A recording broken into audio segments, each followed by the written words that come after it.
সম্মানিত ভাইয়েরা আমার, তাহলে আমাদের নামাজ কেমন হওয়া উচিত শুনেন। আমাদের যেই নামাজ দুনিয়ার জিন্দেগিতে আমাদেরকে পাপ থেকে মুক্ত রাখতে পারে না, আমাদের নামাজ আমার রবের কাছে, আমার আল্লাহর নিকটবর্তী থেকে নিকটবর্তী কেন নিয়ে যায় না? আমার নামাজের মাধ্যমে, সিজদার মাধ্যমে কেন আমার রব আর আমার মাঝখানের পর্দাগুলো সরে না? কারণ হলো আমার নামাজ তো নামাজ হয় না।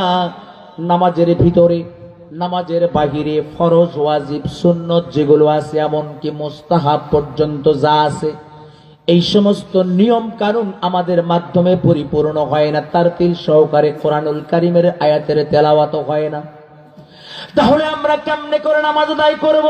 আমাদের নামাজ আদায়ের উদ্দেশ্যটা কেমন হবে? আমাদের নামাজের উদ্দেশ্য কি হবে শুনেন। আমরা কিন্তু আজ নামাজ আদায় করি, কিন্তু আমাদের নামাজের উদ্দেশ্য ভিন্ন হয়ে যায়। জোরে বলেন ঠিক কিনা? কেমন উদ্দেশ্য? আর উদ্দেশ্য কি থাকা উচিত? আল্লাহ রাব্বুল আলামিন আমার সকল ইবাদতের উদ্দেশ্য সম্পর্কে আমাদেরকে কি অবগত করালেন? আল্লাহ রাব্বুল আলামিন বলেন, ইন্নাস সালাতা তানহা আনিল ফাহশাই ওয়াল মুনকার। যেই নামাজ আমাকে দুনিয়ার পাপ থেকে মুক্ত রাখবে, সেই নামাজের মাধ্যমে কেন পাপ থেকে মুক্ত হতে পারি না? তার কারণ হলো আমার নামাজটা কিন্তু আল্লাহর জন্য হয় না। অথচ আল্লাহ রাব্বুল আলামিন বলেন, কুল ইন্না সালাতি ওয়া নুসুকি ওয়া মাহইয়ায়া ওয়া মামাতি লিল্লাহি রাব্বিল আলামিন। কি বলছে আল্লাহ পাক?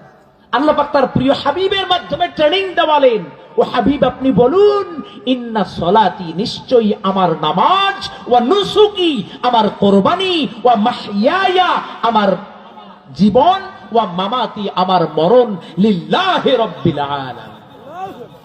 আমার নামাজটা হবে আল্লাহর জন্য, আমার যাবতীয় কোরবানি হবে আল্লাহর জন্য, আমার জীবনটা হবে একমাত্র আল্লাহর জন্য, আমার মরণটাও হবে একমাত্র আল্লাহর জন্য।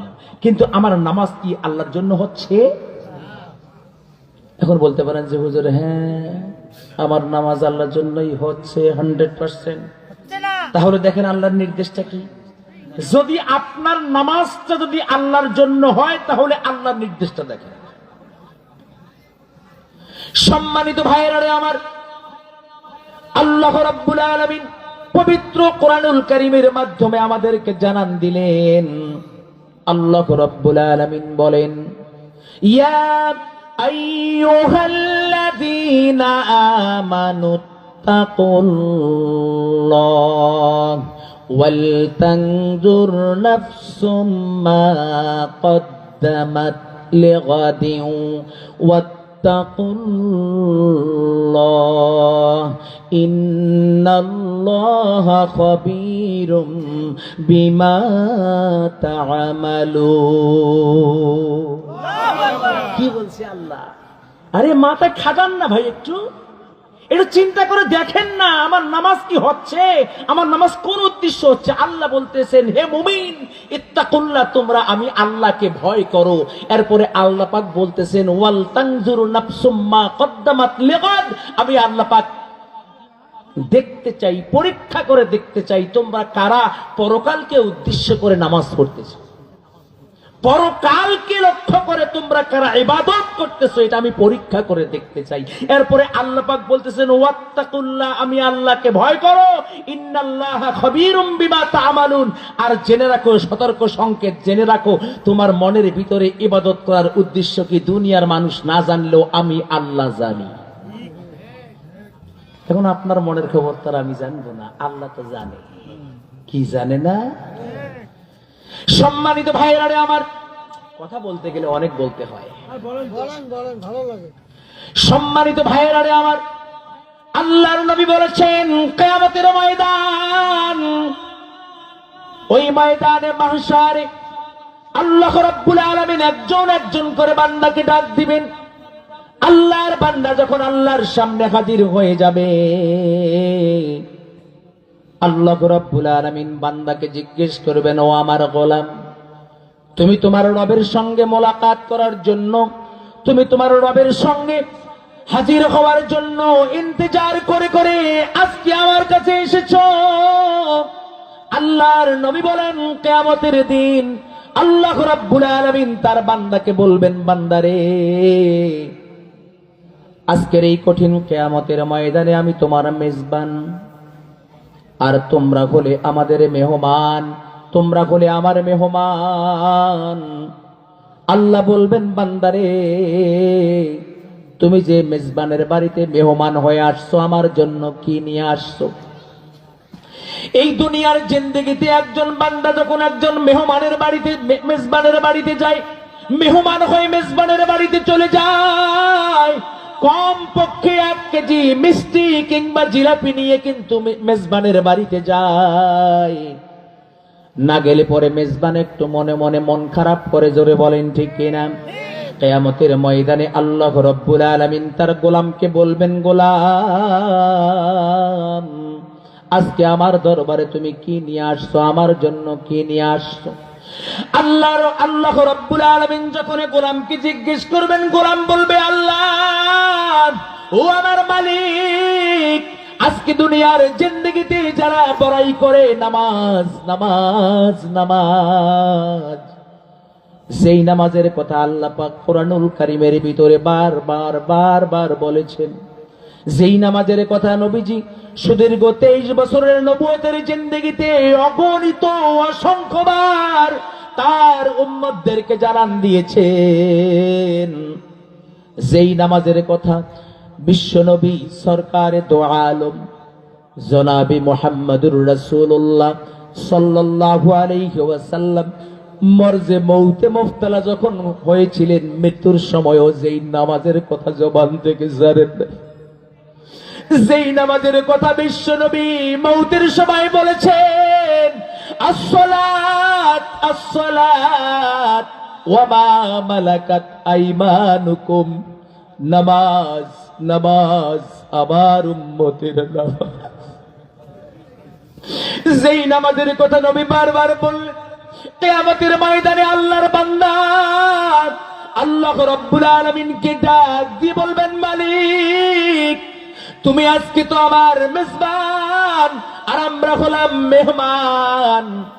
আল্লাহর বান্দা মেহমান হয়ে মেজবানকে ডাক দিয়ে বলবেন, মালিককে ডাক দিয়ে বলবেন, আল্লাহ, আজকে তোমার আদালতে হাজিরা দিয়েছি, তোমার আদালতে হাজিরা দিয়েছি, নামাজের লেভেল নিয়ে হাজির হয়ে গেছি। আল্লাহ রাব্বুল আলামিনের গোলাম যখন আল্লাহকে বলবেন, আল্লাহ, নামাজ দিয়ে আইছি, আল্লাহ বলবেন, বান্দা, এই নামাজটার উদ্দেশ্য কি ছিল? নামাজ কার জন্য করেছিলে?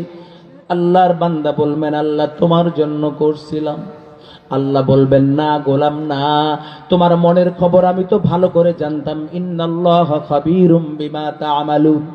আল্লাহ রাব্বুল আলামিন কিয়ামতের ময়দানে বলবেন, ও আমার গোলাম, শুনো, তোমার নামাজ তো আমার জন্য হয় নাই, লিল্লাহি রাব্বিল আলামিন, আল্লাহর জন্য হয় নাই। তুমি তো নামাজ পড়ছিলে তোমার সমাজের লোকরা যাতে করে তোমারে শ্রদ্ধা করে। তুমি তো নামাজ পড়ছিলে লোকে যেন তোমাকে বড় আবেদ বলে। তুমি তো নামাজ আদায় করেছিলে লোকেরা যেন তোমাকে নামাজি বলে সম্বোধন করে। তুমি তো নামাজ পড়েছিলে লোকেরা যেন তোমাকে একজন বড় আমলদার হিসেবে ভাবে। আল্লাহ রাব্বুল আলামিন যখন বলবেন, বলার সঙ্গে সঙ্গে বান্দা বলবেন, আল্লাহ, না, আমার কোনো এরকম উদ্দেশ্য ছিল না। আল্লাহ বলবেন, শোনো বান্দা, শোনো, ওয়াল তানজুর নাফসুম মা কদ্দামাত লিগাদ ওয়াত্তাকুল্লাহ ইন্নাল্লাহা খাবীরুম বিমা তা'মালুন। আল্লাহ বলবেন, বান্দারে যতই তুই কারচুপি করিস না কেন, তুই যা করিস সব জানি, তুই যা করিস না সেটাও আমি জানি, তোর মস্তিষ্কে যা ঘুরপাক খায় সেটাও আমি জানি। বান্দা তুই আমারে ফাঁকি দিতে পারবা না। আল্লাহ রাব্বুল আলামিন কিয়ামতের ময়দানে বলবেন, বান্দারে ওরে আমার গোলাম শুন শুন, ও আমার গোলাম শুন, দুনিয়ার জিন্দেগিতে যা পাওয়ার জন্য নামাজ নামক গোলামি করছিলা, আমি আল্লাহ রাব্বুল আলামিন তোমার নামাজের প্রতিদান তোমার দুনিয়াতে দিয়েছিলাম। শোকান দূর হয়ে যা, দূর হয়ে যা। আজকের এই কঠিন কিয়ামতের ময়দানে তোর নামাজের অবশিষ্ট কোনো বিনিময় আমি আল্লাহ পাক কিয়ামতের ময়দানে রাখি নাই। সেই দিন আমার নামাজ মঞ্জুর হবে না। আল্লাহ পাক আমার নামাজকে ডাস্টবিনে নিক্ষেপ করে আমাকে জাহান্নামে নিক্ষেপ করবে। সম্মানিত ভাইরা রে আমার, তাহলে আমার নামাজ কেমন হওয়া উচিত? আমার নামাজের দৃশ্যটা কেমন হওয়া উচিত? যখনই আমি নামাজে দাঁড়ালাম, দাঁড়াইয়া যখন আমি আমার রবের সামনে আন্ডারস্ট্যান্ডিং হলাম, আমি রবকে ডাক দিয়ে বললাম, ইন্নী ওয়াজ্জাহাতু ওয়াজহিয়া লিল্লাযী ফাতারাস সামাওয়াতি ওয়াল আরদা হানিফা ওয়া মা আনা মিনাল মুশরিকিন। যখনই আমি আমার রবকে ডাক দিয়ে বললাম, শুনুন আল্লাহর গোলামেরা শুনেন, এই রবকে ডাক দিয়ে যখনই ওয়াদাবদ্ধ হয়ে গেলাম, সঙ্গে সঙ্গে আমার ধ্যান ধারণা, আমার চিন্তা চেতনা, আমার সব কিছু হবে আল্লাহর জন্য। আমার রুকু হবে আল্লাহর জন্য, আমার সিজদা হবে আল্লাহর জন্য, আমার সিজদা হবে আল্লাহর জন্য, আমার সূরা কিরাত হবে আল্লাহর জন্য, আমার যাবতীয় তাসবিহ তাহলিল হবে আল্লাহর জন্য।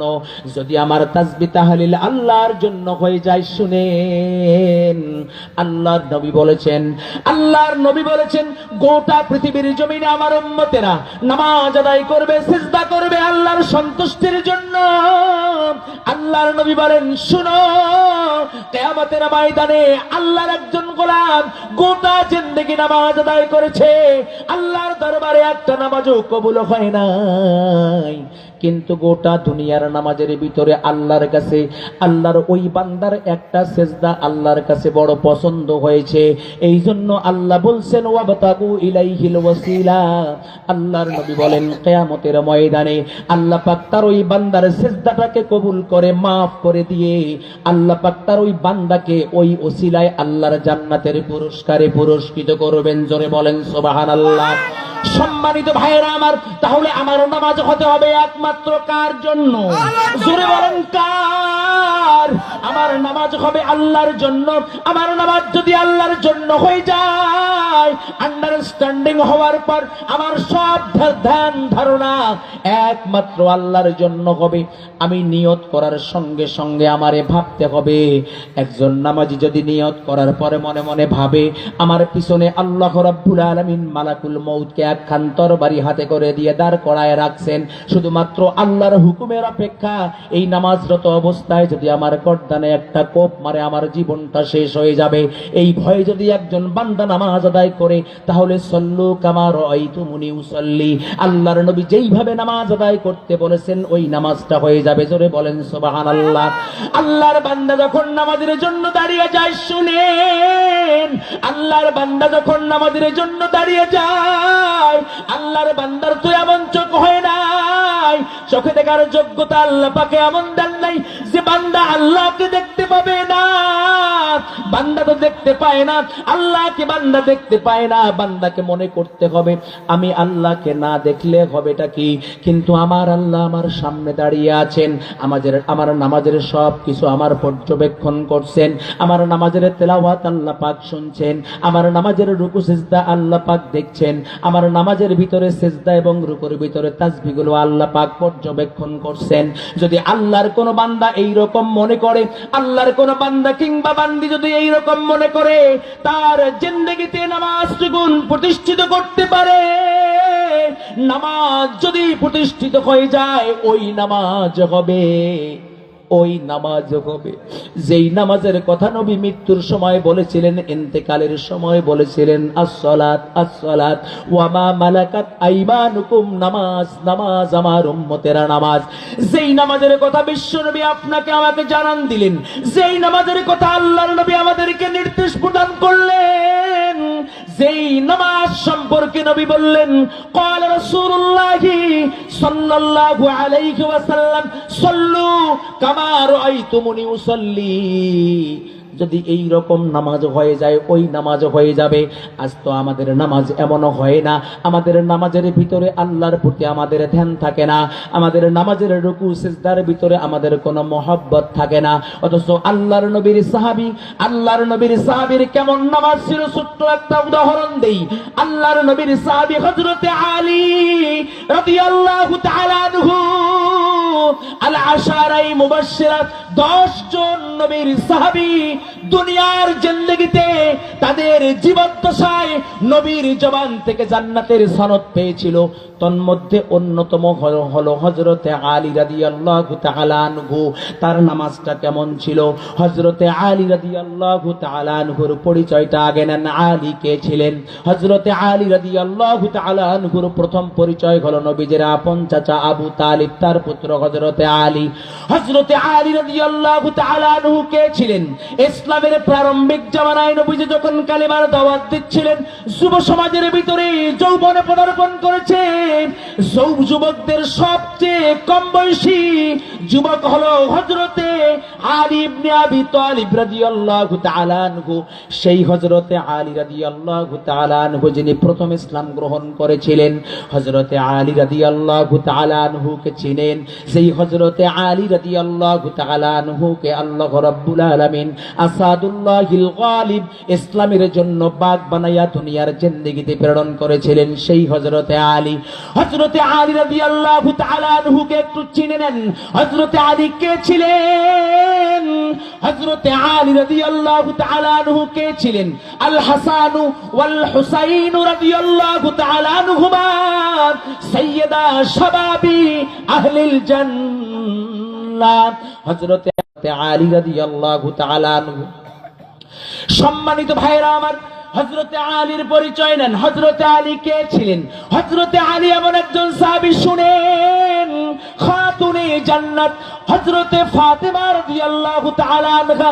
হযরতে ফাতেমা রাদিয়াল্লাহু তাআলা আনহা যিনি জান্নাতের সমস্ত রমণীদের সরদারিনী হবেন, সেই খাতুনে জান্নাতের স্বামী হলেন হযরতে আলী। শুধুমাত্র এতটুকুন পরিচয় নয়, শুনেন হযরতে আলী কেমন মানুষ ছিলেন। আল্লাহর নবী কামুজ দুর্গ জয় করার জন্য ইতিপূর্বে কয়েকজন সাহাবীকে প্রেরণ করেছিলেন। মুনাফিকদের বিরুদ্ধে যুদ্ধ করে কামুজ দুর্গ ছিনিয়ে আনবে, কেউ আনতে পারে নাই। আল্লাহর নবী সমস্ত সাহাবায়ে কেরামদেরকে ডাক দিলেন, ডাক দিয়ে বললেন, তোমাদের মধ্যে এমন কে আছো বলো, তোমরা মুনাফিকদের কাছ থেকে কামুজ দুর্গ ছিনিয়ে নিয়ে আসতে পারবে? আল্লাহর নবীর সাহাবীরা কেউ হাত উঠান না। হযরতে আলী রাদিয়াল্লাহু তাআলা আনহু বীর বিক্রমে আল্লাহু আকবার ধ্বনি দিয়ে আল্লাহর নবীকে ডাক দিয়ে বলেছিলেন, লাব্বাইকা ইয়া সাদাইক। হযরতে আলী বলেছিলেন, ইয়া রাসূলুল্লাহ, আমি হাজির। আল্লাহর নবী যখন তাকিয়ে দেখলেন একেবারে কম বয়সী যুবক হযরতে আলী রাদিয়াল্লাহু তাআলা আনহু, নবীজি হযরতে আলীকে ডাক দিয়ে বললেন, আল্লাহর নবী হযরতে আলীকে ডাক দিয়ে বললেন, আলী তুমি ছোট্ট মানুষ, পারবা না, তুমি বসে পড়ো। একটু ধমক দিয়ে বসাই দিলেন।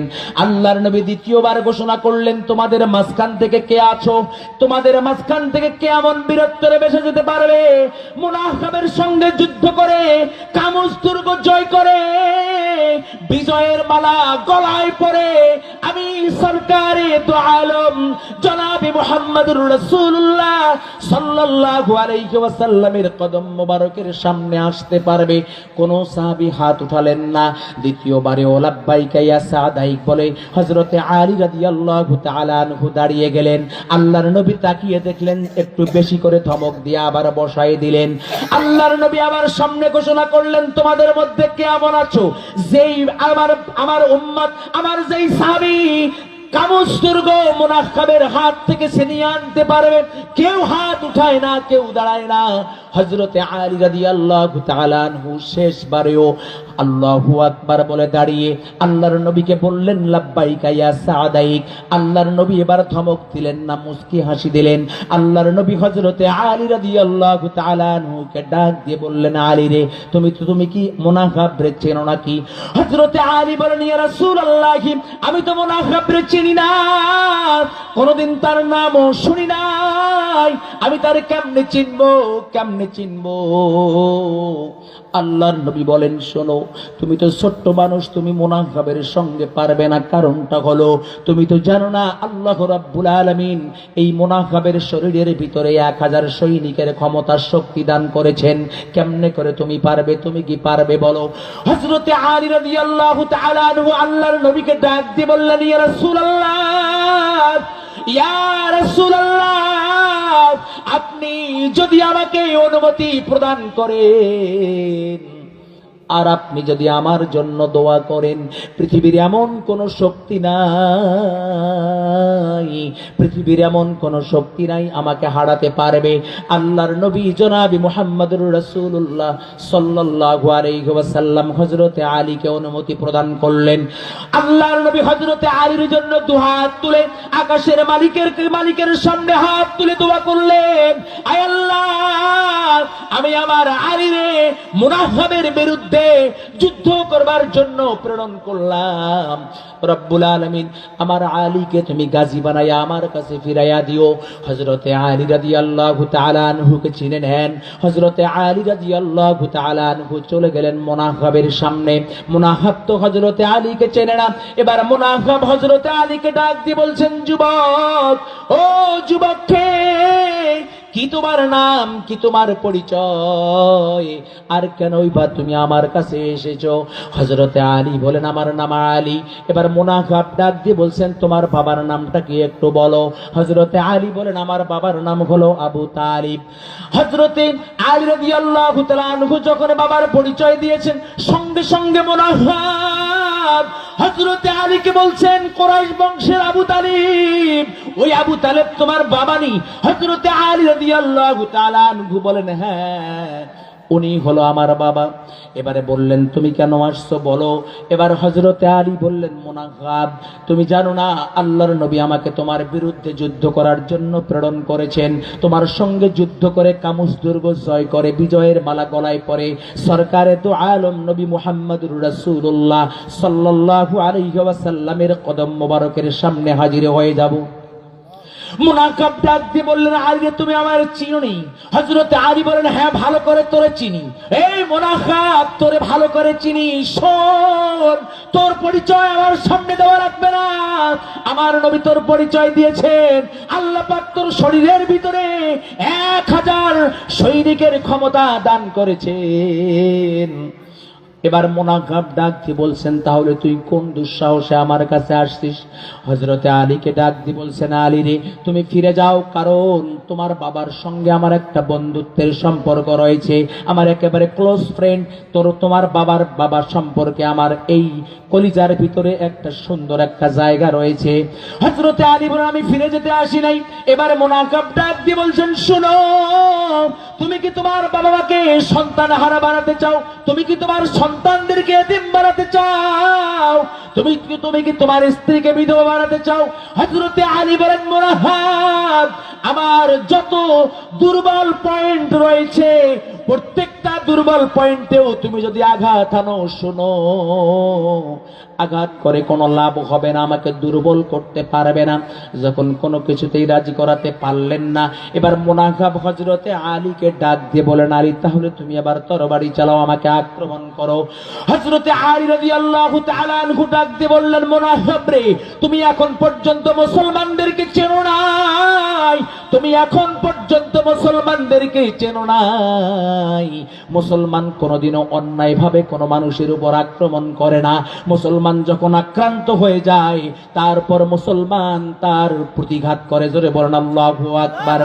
এবার হযরতে আলী রাদিয়াল্লাহু তাআলা আনহু মুনাফিককে ডাক দিয়ে বললেন, তুমি চালাও। মুনাফিক বলে, না আলী তুমি চালাও। এবার আলী বলতেছেন, না তুমি আগে চালাও, তোমার সমস্ত আঘাত আমি কোনোদিনও কখনোই আঘাত করব না। তোমার যত রণকৌশল আছে সমস্ত রণকৌশল আমার উপর প্রয়োগ করো, আমি তোমাকে আঘাত করব না।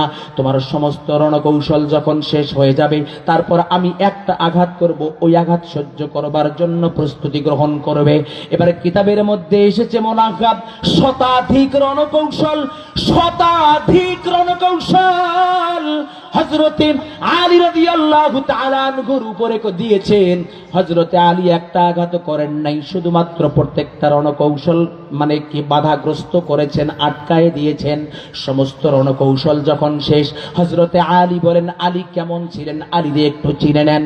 সমস্ত রণকৌশল শেষ হওয়ার পর হযরতে আলী বলতেছেন, মুনাফিক এবার আমি মাত্র একটা আঘাত করব, আমার এই আঘাত সহ্য করার জন্য তুমি রেডি হয়ে যাও।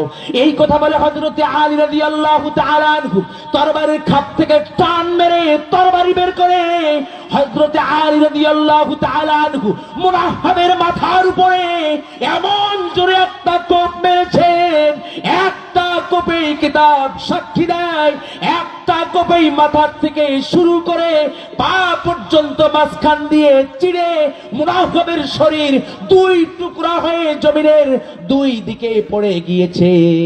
কিতাব সাক্ষী দেয় শুধুমাত্র দুই টুকরো হয় নাই, দু টুকরো তো হয়েছেই, উপরন্তু হযরতে আলীর এমন শক্তিশালী কোপ ছিল, ওই কোপটার কারণে হযরতে আলীর হাতের ওই তরবারি মুঠো সহ জমিনের ভিতরে গেড়ে গিয়েছিল। জোরে বলেন সুবহানাল্লাহ। সম্মানিত ভাইরা আমার, সেই হযরতে আলীর নামাজটা কেমন আর আপনার আমার নামাজ কেমন, ওই আলী নামাজের মধ্যে কেমন ধারণ করেছিল আর আপনার আমার অবস্থানটা কেমন ধারণ করি আমরা একটুখানি চিন্তা করে নেন, তারপরে সেই নামাজ আদায় করেন। قال رسول الله صلى الله عليه وسلم صلوا كما رأيتموني أصلي। আল্লাহর নবী যে বলেছেন তোমরা নামাজ আদায় করো সেইভাবে যেইভাবে নামাজ আদায় করতে দেখেছো আমি নবীকে। সম্মানিত ভাইরা আমার, সেই হযরতে আলী রাদিয়াল্লাহু তাআলা ফিনিশিং দেন জুল গজল হবে, আপনার কষ্ট দিবেন নাই তো ফিনিশিং দেন।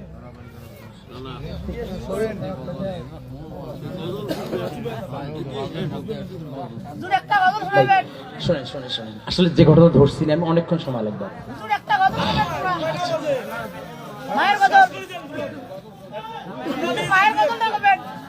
আমি অলিপুর নিয়ে যাই, তুই আসবো, অলিপুরে তুই আসবে, আমারে অলিপুরে রেখে আসবে না।